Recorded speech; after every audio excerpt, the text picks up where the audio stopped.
Boa noite, você está no Centro Cultural São Paulo e esta sala possui saídas de emergência devidamente sinalizadas, como vocês podem observar.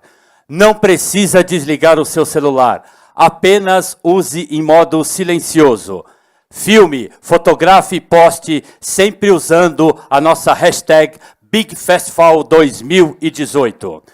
Eu gostaria de lembrar que você pode enviar sua pergunta e somente pode enviar a sua pergunta através do nosso aplicativo Big Festival 2018. É só baixar o aplicativo, escolher sua palestra e pronto.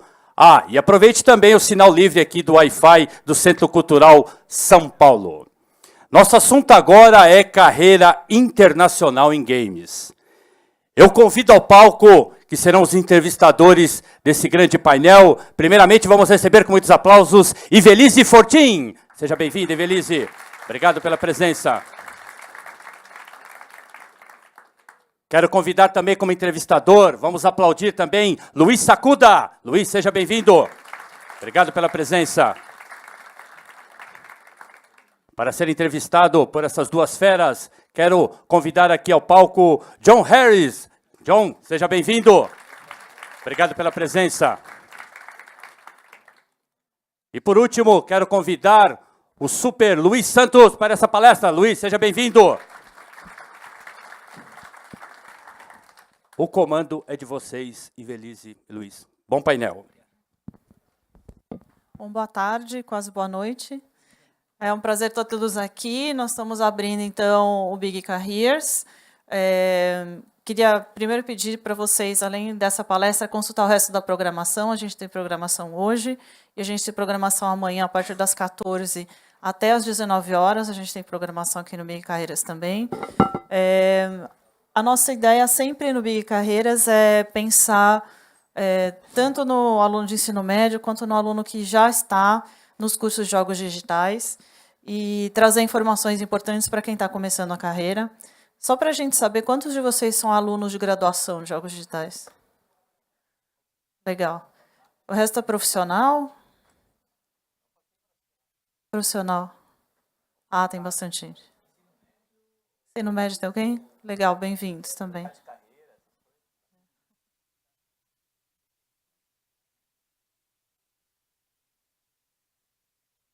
Bom, até aqui. Você começa, Luiz? Você começa? Não. Bom, para começar, eu queria que vocês se apresentassem, então, um pouquinho. Bom, nome, né? Eles falaram, mas cargo, profissão como é que... Opa, esse aqui é o próximo, desculpa.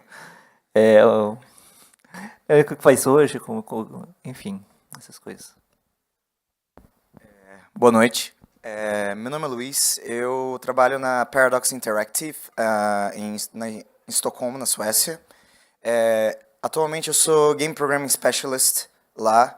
Basicamente eu faço toda a revisão de projetos da parte da Publisher, do viés técnico. Então todos os projetos da Paradox normalmente passam na minha mão em certo processo.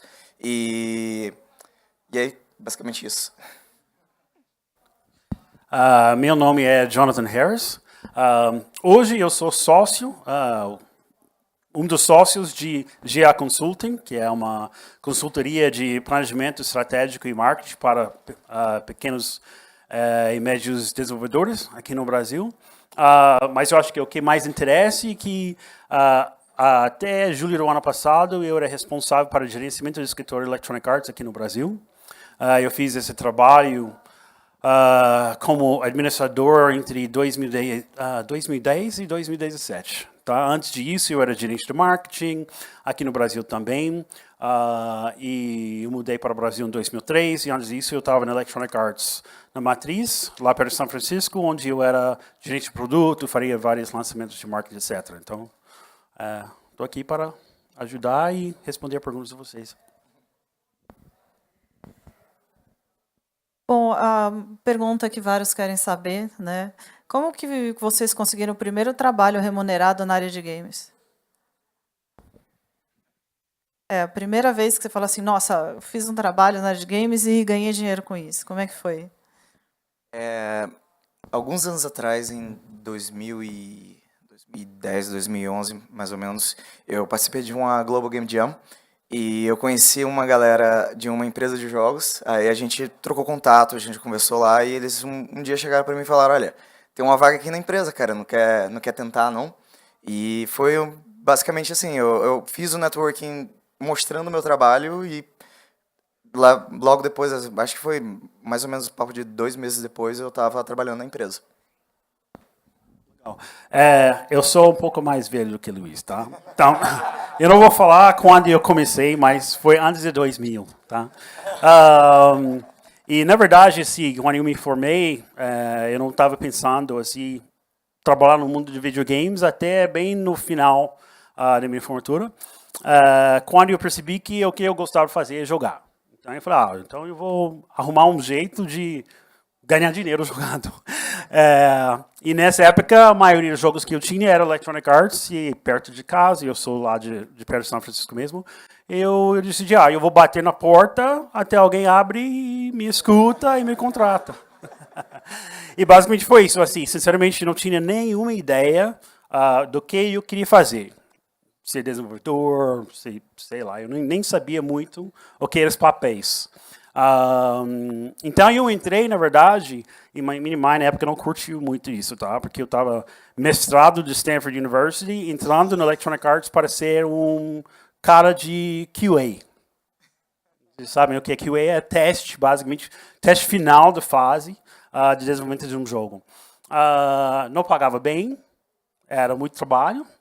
Minimind não entendeu mesmo, mas foi, na verdade, uma ótima entrada, porque passava o dia inteiro no telefone falando com consumidores, e como eu não tive muito entendimento do que eu queria fazer no mundo do videogame, fora de jogar, foi uma ótima maneira de realmente aprender como funcionava a indústria. Então, quando você fala com o consumidor o tempo inteiro, você entende as dificuldades que eles encontram, como está a experiência que eles têm com os jogos e todo esse tipo de coisa. E outra coisa, você tem interação bacana com várias áreas de empresa.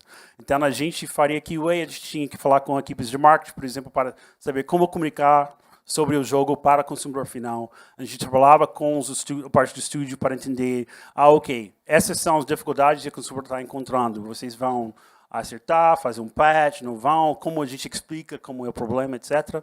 Então, foi uma experiência ótima, e aí eu fui seguindo a carreira lá dentro.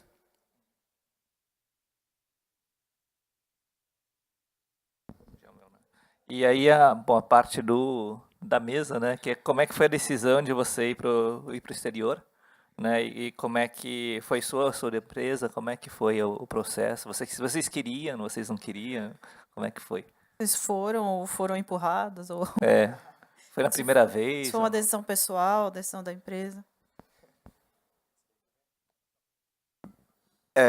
Um disclaimer, eu não recomendo ninguém fazer isso que eu fiz para ir para fora do Brasil, já vou avisando logo de cara.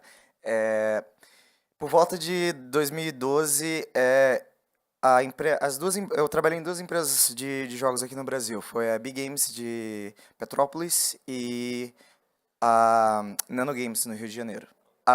As 2 empresas faliram. É triste, cara, é muito triste a história de instabilidade de empresa aqui. E esse ano foi um ano bem fatídico para mim, porque eu tive muito problema pessoal, tipo, foi muito louco. Meus pais se separaram, deu um monte de merda, tudo no mesmo ano. Tipo, eu perdi emprego, eu tava sem emprego, eu tava tendo que pagar um monte de coisa e tal. Aí eu falei, olha, quer saber? Eu vou ter que ganhar dinheiro aqui, cara. Eu sou programador, vamos entrar aqui numa empresa software convencional. Eu tinha mestrado, então eu acabei entrando como pesquisador científico numa empresa de óleo e gás, e a gente fazia pesquisa de Big Data para eles. Eu trabalhei com isso por 3 anos. Para falar a verdade, era bem chatinho. Mas, assim, pagava as contas, eu conseguia fazer meu dinheiro, eu conseguia fazer tudo que eu tinha que fazer. Depois passou um tempo, né, enquanto eu estava trabalhando nessa empresa, meus pais, a situação, digamos assim, ela se estabilizou. E eu falei assim, olha, cara, eu não sei quando eu vou ter a situação estável de novo na minha vida. Então eu vou fazer uma coisa. Tinha uma coisa que eu sempre quis fazer na minha vida. Eu falei, olha, peguei um dinheirinho e falei, eu vou visitar o Japão. Aí eu peguei, fui de Malicuia, passei 3 semanas no Japão. Aí quando eu voltei do Japão, eu falei, cara, eu não quero mais morar no Brasil, não. Não que eu não gosto do Brasil, era tipo, cara, eu curti tanto ir pra fora e ver as coisas de uma maneira diferente, que eu falei, olha, eu acho que não vai dar certo. Então aí foram 3 planos, né? Plano A é você manda currículo pra fora, você espera o cara lá, vamos ver o que vai acontecer, né? Plano B era, pô, eu já tinha mestrado, eu podia tentar fazer um doutorado, eu podia tentar fazer um curso, tal, não sei o quê. Plano A e plano B não deram certo. O plano C era, vamos fazer um plano aqui que eu vou sair do Brasil e me bancar por um tempo e ver o que eu consigo lá fora.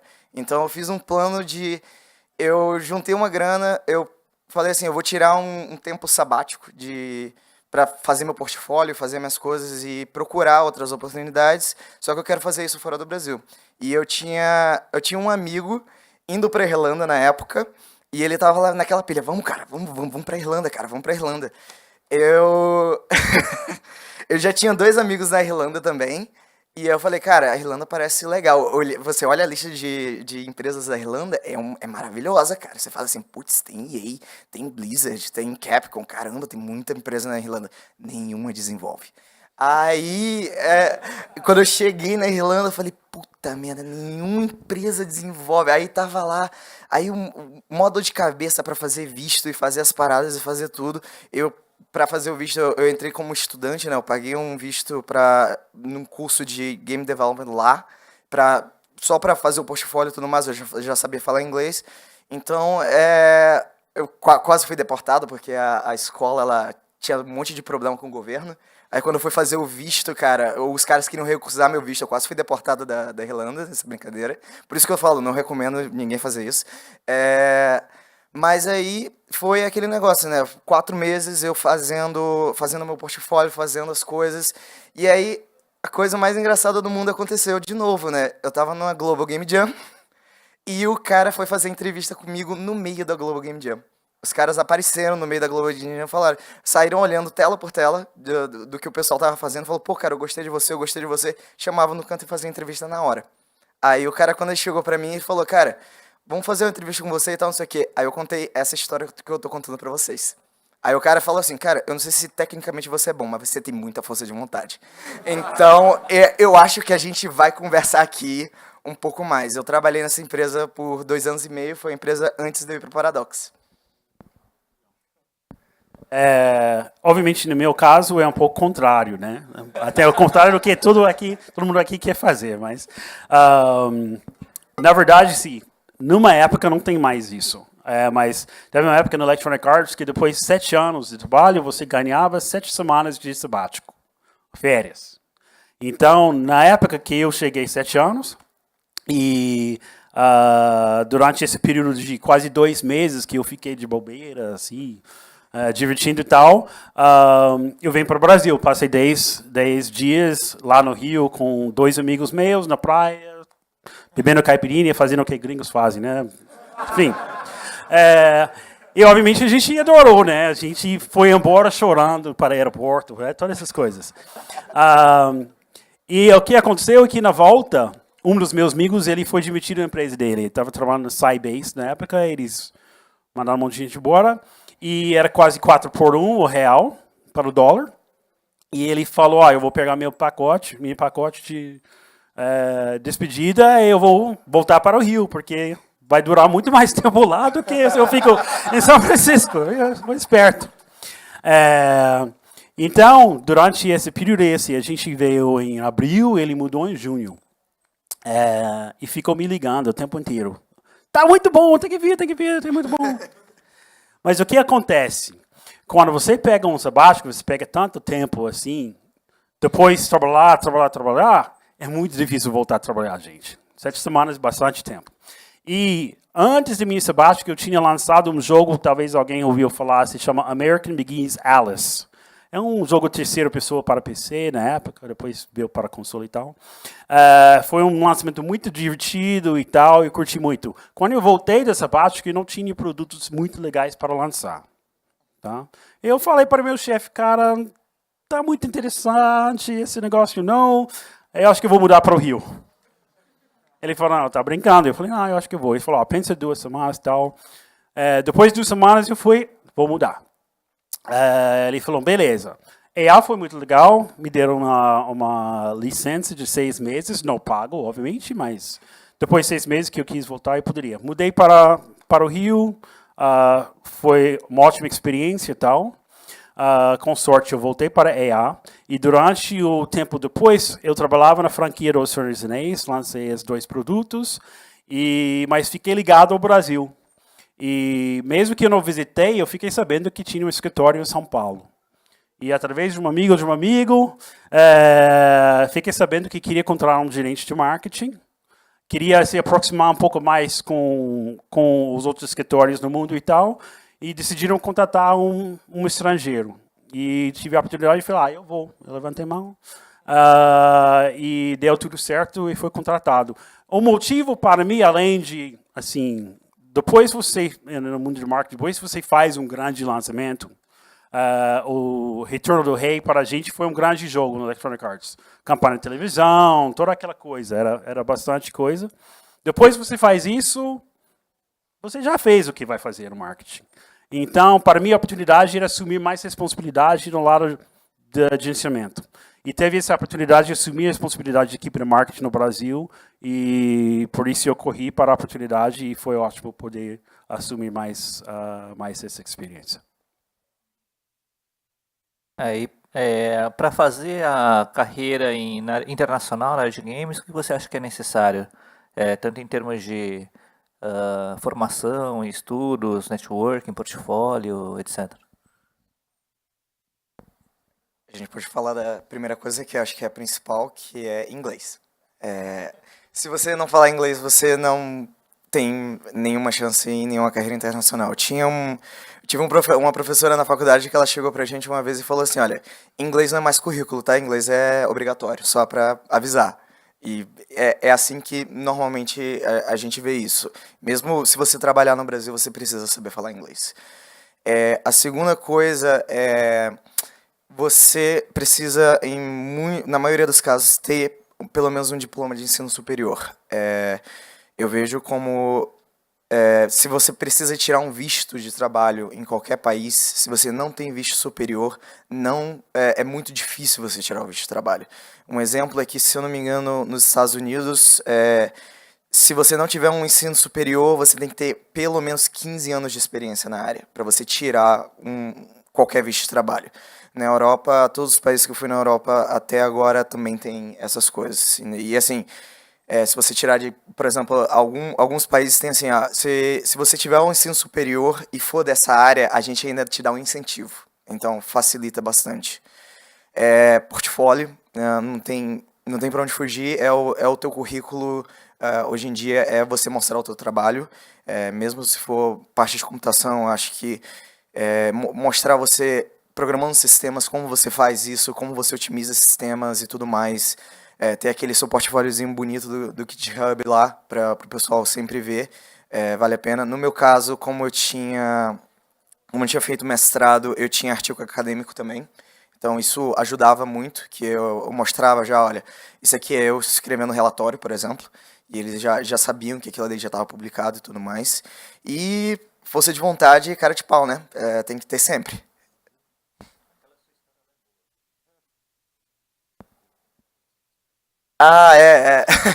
Eu tava conversando com o Luiz ontem que, assim, quando eu morei em Dublin, a gente tinha muita gente lá que o cara vai lá pra fazer inglês, né? Ele chegava pra mim e falava, pô, Luiz, caramba, cara, tu trabalha com jogos, que maneiro.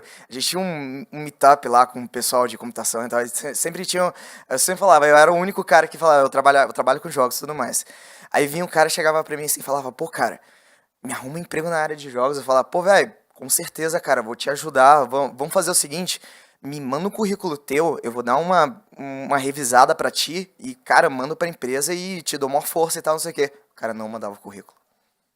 Ninguém. Eu falava assim. Aí depois o cara reclamava, poxa, velho, você não me arrumou aquele emprego. Eu falava, você nem fez o começo, né, cara? Você não tá se ajudando, sabe? Você não fez nada pra querer essa vaga.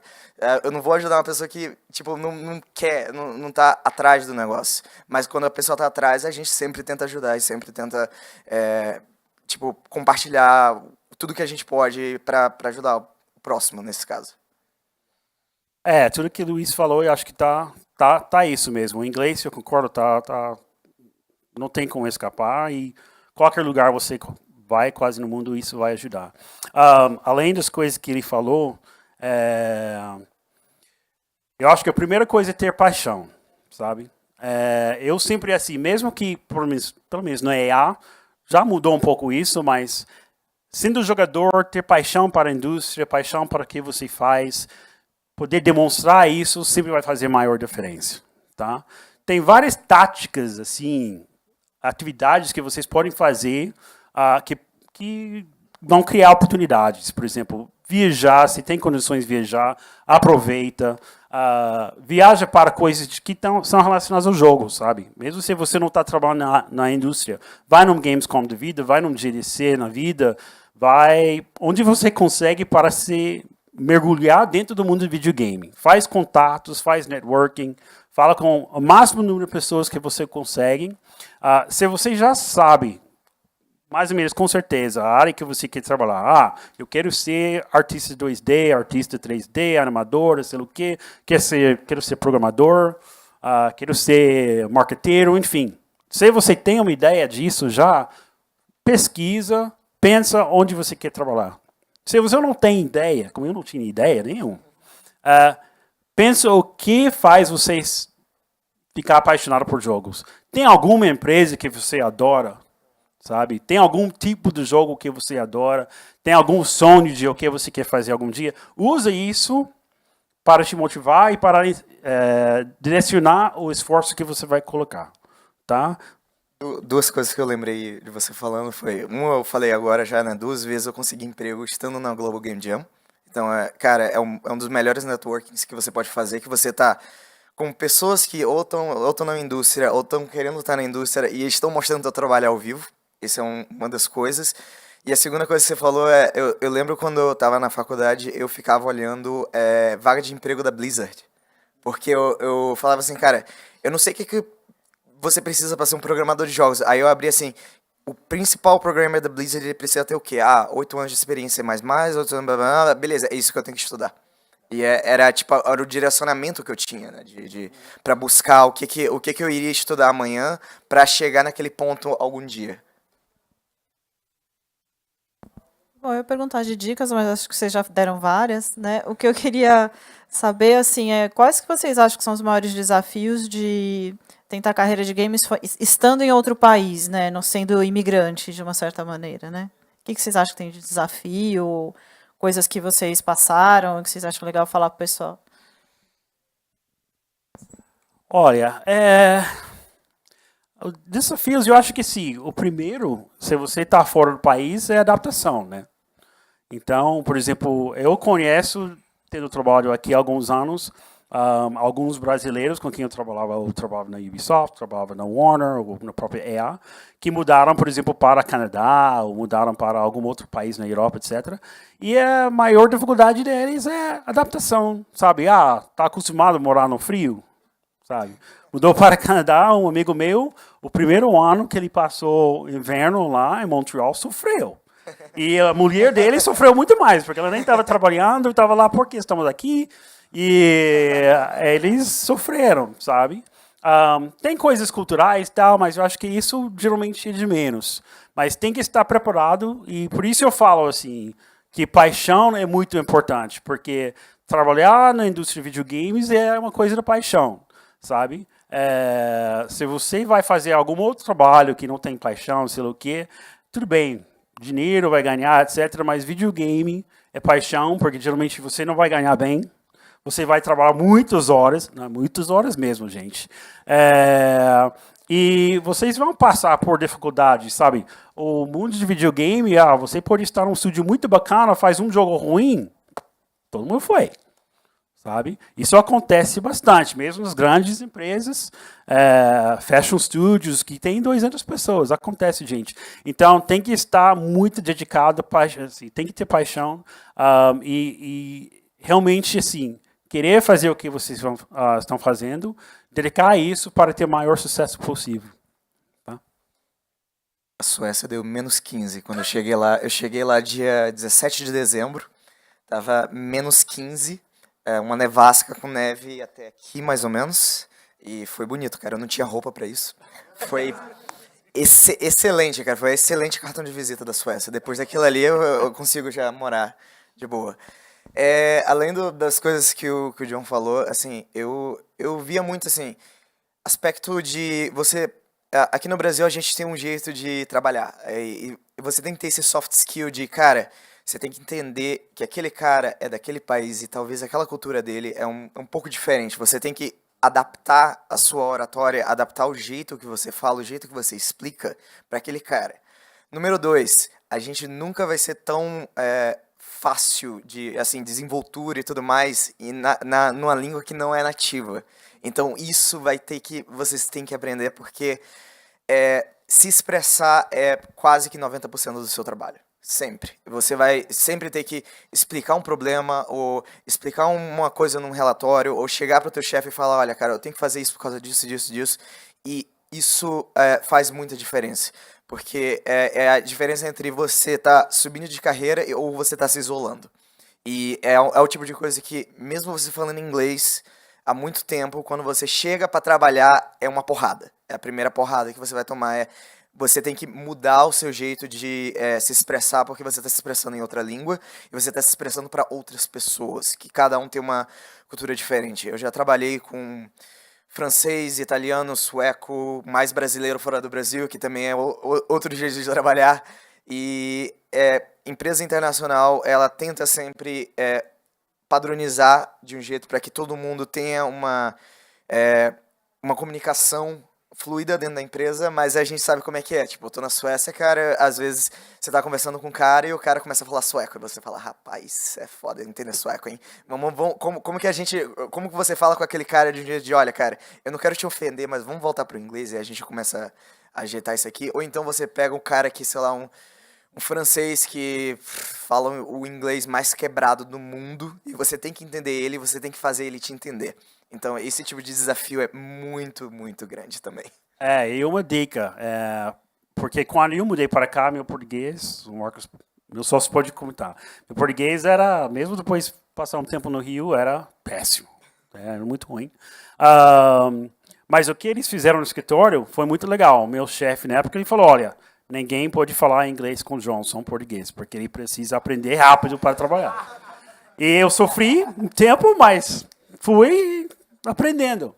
Então, quando vocês fazem, por exemplo, um intercâmbio, alguma coisa para aprender inglês lá fora, se tiver o chance, dica, não fica com os brasileiros lá. Tá? Não estou falando isso porque os brasileiros não são legais, pelo amor de Deus. Eu estou falando isso porque precisa se mergulhar na cultura e na fala em inglês.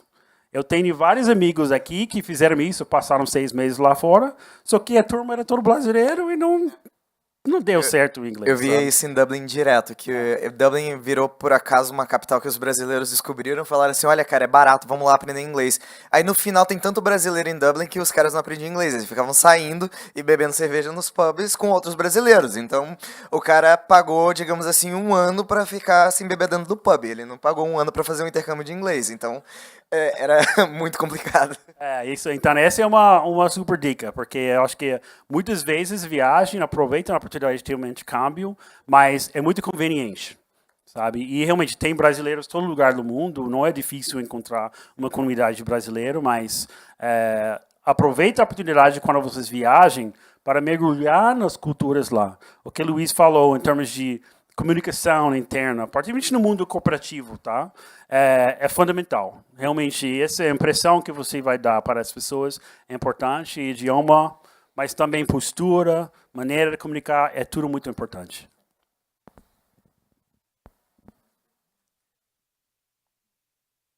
Acho que só uma última antes de eu abrir para o público. Acho que as diferenças culturais, vocês acham que tem alguma coisa que Não, tem. Até o que o Luiz estava comentando. Assim, não só assim, diferenças culturais na convivência com as pessoas, mas também na maneira que pessoas trabalham. É muito interessante. E, por exemplo, o jeito que americano trabalha é totalmente diferente do que alemão, que é diferente do que francês ou italiano, que é um pouco mais parecido com brasileiro, por exemplo, ou de um japonês que é outra coisa, totalmente. Então, vale a pena estudar um pouco isso. Eu, particularmente, acho que assim, a cultura brasileira não é uma cultura difícil de adaptação. As pessoas são abertas, são simpáticos e tal. Eu acho que mas a principal dificuldade que pode encontrar é a formalidade que tem em alguns outros países. Aqui as coisas tendem a ser menos formais, a maneira que a gente se comunica, amizades fáceis, etc. E lá fora, às vezes, particularmente no mundo corporativo, é um pouco menos formal. Até foi engraçado, estava vendo um negócio de Copa, estava falando sobre a cultura russa. E um cara comentou assim, então, né, uma coisa que eu percebi é que a galera não sorri aqui, na Rússia. Todo mundo tá, sabe, andando na rua, parece que todo mundo tá chateado sobre alguma coisa. E um cara que estava no painel russo falou, não, é porque se você dá um sorriso para alguém, é porque você já está muito íntimo com a pessoa. Sabe? E ele falou, por exemplo, você vai namorar e você dá sorriso para uma moça que você encontra no bar, se ela dá sorriso de volta, tá fechado. Tá? Se ela não dá sorriso, esquece, ela nem quer saber quem você é. Então, são coisas assim desse tipo que realmente vale a pena. Assim, é coisa que você aprende na convivência. É muito difícil falar, vai dar um Google, como é o comportamento do alemão e você vai descobrir isso. Não. Mas por isso, se teve a oportunidade de fazer um intercâmbio, mergulhe na cultura. Esse é o que é muito importante. Você está conversando com o pessoal daquele país onde você tá fazendo amigos de outros intercambistas de outros países e tudo mais. É a melhor experiência que você pode ter, porque se você tiver aberto a sentar e conversar com o cara e falar, cara, me fala o que você acha disso, me fala como é que é a tua cultura, me fala o que você pensa da política do teu país, ou qualquer coisa parecida, você vai começando a aprender e pegando essas coisas. Dois casos engraçados, né? Quando eu cheguei na Irlanda, eu conheci uma amiga, minha amiga que morava lá, né? Ela falou, olha, você chegou na Irlanda, a primeira coisa que a gente vai fazer, a gente vai no pub, né? Quando eu cheguei no pub, eu conheci um cara que ele tinha 80 anos, ele era aposentado da Irlanda, e ele era transexual, e ele falou assim, olha, cara, eu fui um dos primeiros caras do movimento transexual aqui da Irlanda, que teve um referendo há uns anos atrás, que eles tiveram a liberdade sexual, né, deles igualdade sexual, que foi o referendo há uns anos atrás. Esse ano teve o referendo do aborto na Irlanda. E ele sentou pra mim, 80 anos, ele me contou a história da Irlanda. No primeiro dia que eu cheguei na Irlanda lá, cara, aquele velhinho, eu ia lá, quase que todo domingo a gente ia no mesmo pub e a gente bebia, porque era sensacional conversar com ele, é meu amigaço, até hoje. Se eu for na Irlanda, você andar lá, você andar no pub, eu vou conversar com ele. Em compensação, por exemplo, na Suécia, o pessoal é muito mais fechado. Então, eu lembro que quando eu cheguei na Suécia, tinha um papelzinho dizendo, é assim que os suecos se comportam no ambiente de trabalho. E tinha tinha um textinho lá, o Employee Handbook da Paradox, tem um textinho dizendo, olha, não se assuste, é assim que é a parte na Suécia.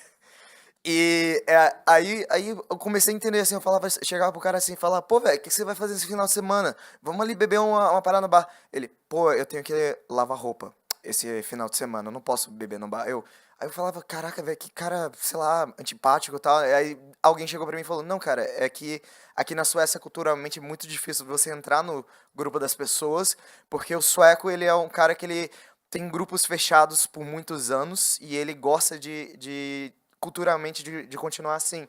Então, tipo, se você for entrar num grupo do cara, você vai demorar alguns meses, talvez algum ano, pra entrar no grupo do cara de amizade, entendeu? Não que ele seja antipático, é o jeito cultural dele de fazer as coisas. Então, assim, você tem que desassociar isso, digamos assim, abrir um pouco a mente e falar, cara, tenta se colocar no lado do cara e ver por que o cara tá fazendo isso, talvez culturalmente falando e tudo mais, por que eles são desse jeito. E às vezes você entende mais de como que a pessoa é e você aprende muito mais e usa isso no seu ambiente de trabalho. Eu vou abrir aqui para perguntas da plateia. Tem uma que eu vou juntar aqui. Opa, saiu. O que aconteceu? Justo na hora que eu vou perguntar, ele saiu. Achei.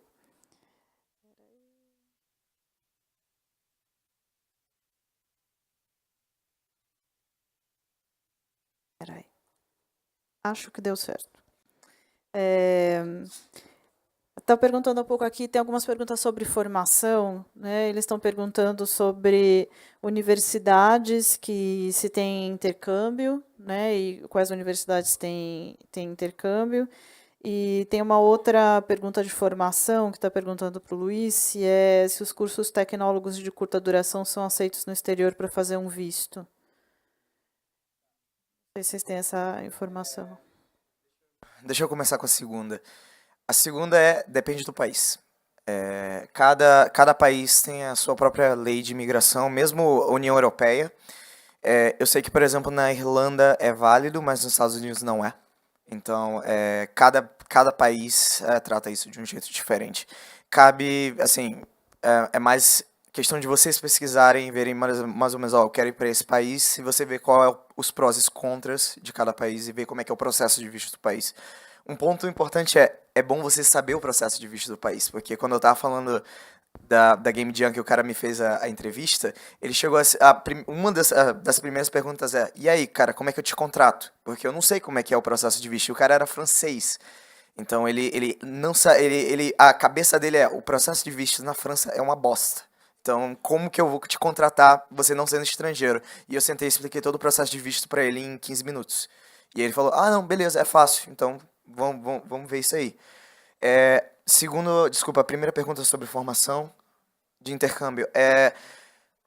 Eu não sei como é que tá a situação. Eu lembro que antigamente tinha Ciências Sem Fronteiras, eu acho que já parou, né? Então, Ciências Sem Fronteiras, eu lembro que tinha uma galera que eles foram para Dublin, por eles estavam fazendo DIT, o DIT tinha uma escola técnica de game design, tem até hoje. Eu não sei exatamente como é o processo de intercâmbio hoje. Eu lembro que na época que eu fiz UF, muito antes do Ciências Sem Fronteiras, a UF mesmo já tinha um processo interno de pegar bolsistas, dependendo do teu coeficiente de rendimento e tudo mais, você poderia chegar lá na pró-reitoria de estudante e falar: "Olha, cara, eu quero aplicar para um intercâmbio, esse é meu coeficiente de rendimento, o que é que vocês têm aberto?" E eles tinham convênios com universidades no Canadá, com universidades na Europa e tudo mais. Então era um processo interno da faculdade. Provavelmente várias faculdades devem ter isso, mesmo não do Ciências Sem Fronteiras. Eu sei que, por exemplo, da AD, que é da Alemanha, eles têm um programa legal de mandar a gente lá, mesmo fora do Ciências Sem Fronteiras, e tem outros países que têm incentivo para isso. Acho que o pessoal do Canadá estava aqui também, eu não sei exatamente se eles estavam vendo isso. Vou só dar uma parte rapidinho para devolver para o John, mas às vezes o intercâmbio a gente não vê na faculdade, a gente vê nas agências do país. Por exemplo, no Big Carreiras aqui na feira, aliás, só um bom aviso para eu dar.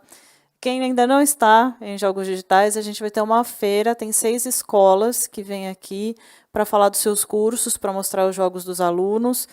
A PUC São Paulo, a EMB Morumbi, a Melier, a EBAC e estou esquecendo alguém. Bom, vai vir, E o Nufic Neso, que era o que eu queria falar para vocês. O Nufic Neso é o estúdio na Holanda, por exemplo. Então, você pode ir na agência do estúdio na Holanda ou estúdio na França, você fala assim: "Sou aluno de jogos, o que vocês têm e o que dá para fazer com a minha faculdade?" E tem faculdades que fazem esse tipo de negociação, mas a negociação é intermediada pela agência do país e não necessariamente pela faculdade. Então, você não vai na faculdade pedir, você vai na agência, vê o que a agência oferece, e aí depois você vai na faculdade e vê como é que você faz esse trâmite. Eu só ia fazer um comentário basicamente igual, que quando vocês estão pensando, olhando para faculdades onde vocês vão fazer, seja a graduação mesmo, ou mesmo ser uma especialização, alguma coisa assim, vejam com eles quem tem parcerias com as escolas lá fora de design, de games e de programação. Porque pode ser que já existe alguma relação entre os dois, que eles podem te dar dicas em termos de, ah, não, a gente tem parceria, ou você pode procurar esses programas, etc, etc. Alguns também, você mencionou o IBAC. IBAC, por exemplo, é uma faculdade que tem uma vinculação lá com, que faz parte de uma série de faculdades britânicas e tal. Eles têm esse tipo de vinculação. Não sei especificamente em games, mas, por exemplo, em animação 3D e outras coisas de design, eles têm. Então, essa eu acho que é uma maneira, se você já sabe que ir para o exterior prioriza isso na maneira que você está selecionando onde vocês vão estudar. Aqui tem algumas perguntas sobre, acho que é mais para o Luiz, né, sobre fora do Brasil, o que você acha de programar apenas usando engine, né, se você contrata e ensina novas engines ou linguagens, ou se não tem interesse por elas. E tem uma outra aqui também, que é sobre trabalho sobre contrato, né, que é muito comum, e aí ele fala assim, como é que sai do trabalho por contrato e consegue ser efetivado, né? Acho que só para complementar, acho que a questão de pegar job de fora antes de ir para fora, né? Quer dizer, como é que funciona, se rola, não rola, isso pode ser também um pré-expatriamento. E como é que trabalha com essas equipes de vários países, com fusos horários diferentes, como é que foi a experiência de vocês? Vamos lá. Muitas perguntas, tudo de uma vez só, tá? Parte de engines e linguagens. Depende muito da empresa. O que eu vejo hoje em dia tem um crescimento muito grande de você já ter um conhecimento prévio de Unity e Unreal, pelo menos. Não necessariamente, você vai trabalhar com Unity ou Unreal. Eles querem que você saiba trabalhar com elas, mesmo se eles tiverem uma engine própria. Porque boa parte das engines do mercado, a Frostbite e outras engines que estão no mercado, usam, digamos, a parte de arquitetura, mesmas ideias dessas engines de mercado. É muito bom saber elas, mas eu diria assim, não seja um usuário, seja curioso. Não só use a engine, tente saber por que a engine fez aquilo daquele jeito. É um conhecimento muito mais além do que você só pegar a Unity, fazer o tutorialzinho da Unity, fazer o carinha mexer pro lado e é isso. É um outro conhecimento, tipo, tentar entender o fundamento, né, a arquitetura que está ali por trás, como é que você vai fazer esse networking funcionar, quais são os problemas que vão acontecer se você fizer o seu código de um jeito ou se você fizer o seu código de outro. É esse tipo de conhecimento que estão atrás, não é o conhecimento que está no tutorial do Unity. Então, é um conhecimento muito, muito mais além. Segunda pergunta era sobre trabalho de contrato. Eu já digo logo por alto, sim, que você não vai conseguir pegar visto com trabalho de contrato. O único jeito de você fazer isso é só se você trabalhar remoto e fazer o contrato do Brasil. Existem muitos sites que eu já vi de freelancing, que você pode botar teu portfólio lá e você pegar trabalho, tanto de arte quanto de programação, e você pode trabalhar do Brasil para empresas de fora. Essa é uma excelente porta de entrada, porque você já está trabalhando com a empresa e vai chegar uma hora que a empresa vai falar, cara, a gente já está trabalhando tanto com você, ou você tem um portfólio tão bom nesse site aqui, que eu acho que é mais vantagem você vir trabalhar com a gente aqui na nossa empresa, na nossa sede. Não é mais vantagem a gente te contratar para isso. Então, mas assim, se você for para fora do Brasil para trabalhar com contrato, e normalmente a maioria dos países não te dão visto para trabalhar com contrato, você tem que ter contrato de trabalho permanente. Então, eu acho sim, a questão do portfólio também, fazer esse tipo de trabalho freelancer é uma ótima maneira para poder construir o portfólio. Mas eu acho, e me corrigir se eu estou errado, Luiz, mas para os grandes estúdios, não fazem muita coisa freelancer, não. Tá? Eles fazem tudo in-house ou eles fazem desenvolvimento externo, ou seja, eles vão pegar uma equipe, um estúdio fora que vai fazer alguma parte do jogo, tá? Então é importante entender a oportunidade e a diferença entre as duas coisas. Mas hoje está crescendo bastante o mercado do freelancer e particularmente está falando em desenvolvimento indie.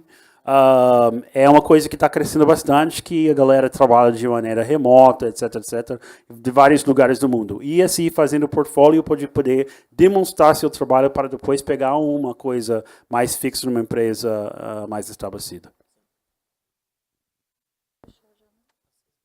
Tenho 5 minutos. Tem uma aqui que eu achei simpática, que tem idade certa para entrar na indústria de games? Não. Não. Idade não importa, é a paixão que importa. Eu entrei, essa empresa, quando eu fui para Dublin, eu estava já com 28 anos. Então, foi uma troca de carreira, basicamente. Porque eu já tinha feito games no Brasil, já não estava em games por um bom tempo, troquei de novo para games, e agora eu troquei de novo, mas dentro da indústria de games, que eu era lead programmer, e agora eu estou trabalhando na área de business. Então, não tem idade certa para você trocar de carreira. Tem motivação e tem você querer trabalhar com aquilo e ser curioso. É isso mesmo. Não é idade, é momento de vida.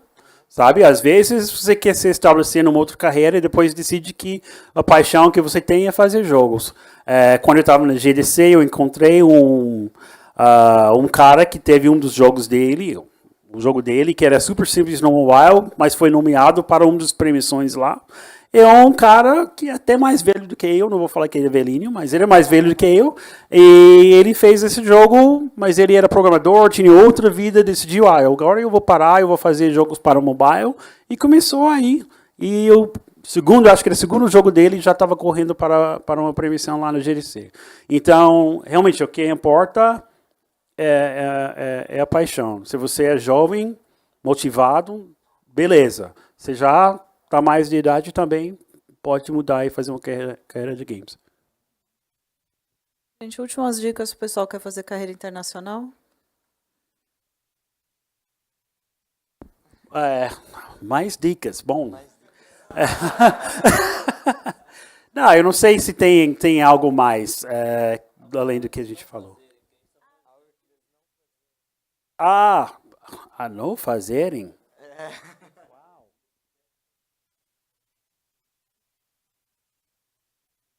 Eu diria que uma coisa que você deve se preocupar bastante é como escrever um currículo e como fazer um portfólio de uma forma assim aprazível para as empresas. Eu via muito, por exemplo, o cara me mandar o currículo dele, aí eu li o currículo dele e falava, cara, esse inglês tá todo errado, hein, cara?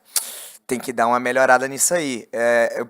Eu tava agora fazendo a pessoal com a rodada de negócios, né? Eles estavam fazendo pitch para mim, para mostrar os jogos e tudo mais.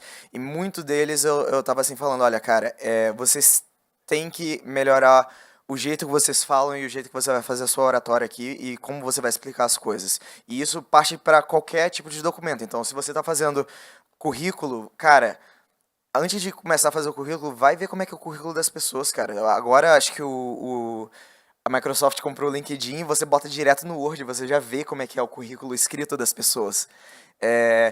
Portfólio, a mesma coisa, cara. Abre o Behance, vai ver como é que é o portfólio do cara da Blizzard, vai ver como é que é o portfólio do cara da empresa tal, e faz aquilo naquela qualidade.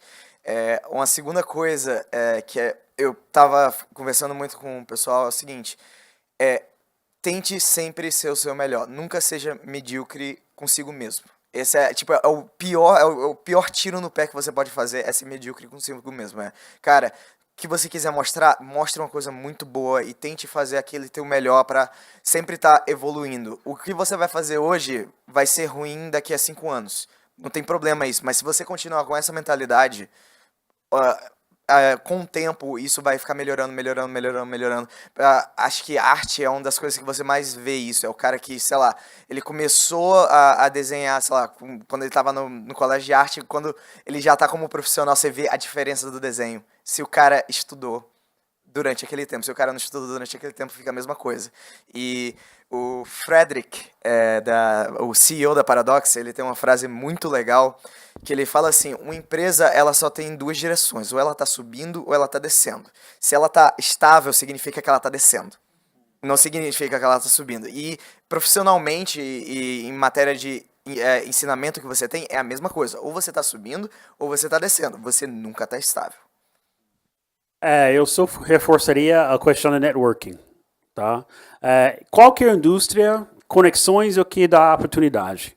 Então, se você quer mudar de carreira, quer começar a carreira, conhecer gente, normalmente você é contratado ou vai ser contratado por um conhecido.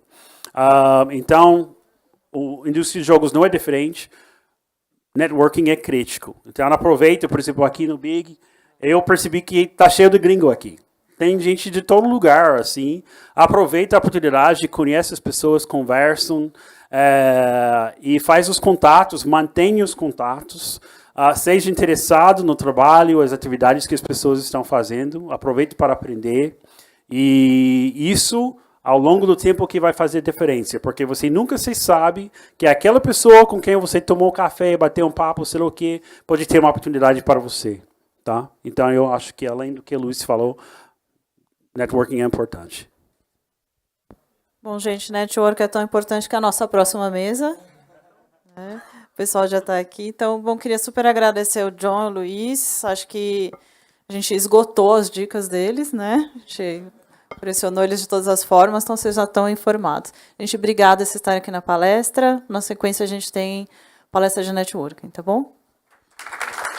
Muito obrigado a todos que acompanharam esse painel, especialmente nossos convidados. Em nome do Big Festival, muito obrigado a Ivelisse Fortin e Luiz Sacuda. Obrigado pela presença, ao John Harris e Luiz Santos. Como disse a professora Ivelisse Fortin, na sequência vamos dar prosseguimento à nossa programação com Network.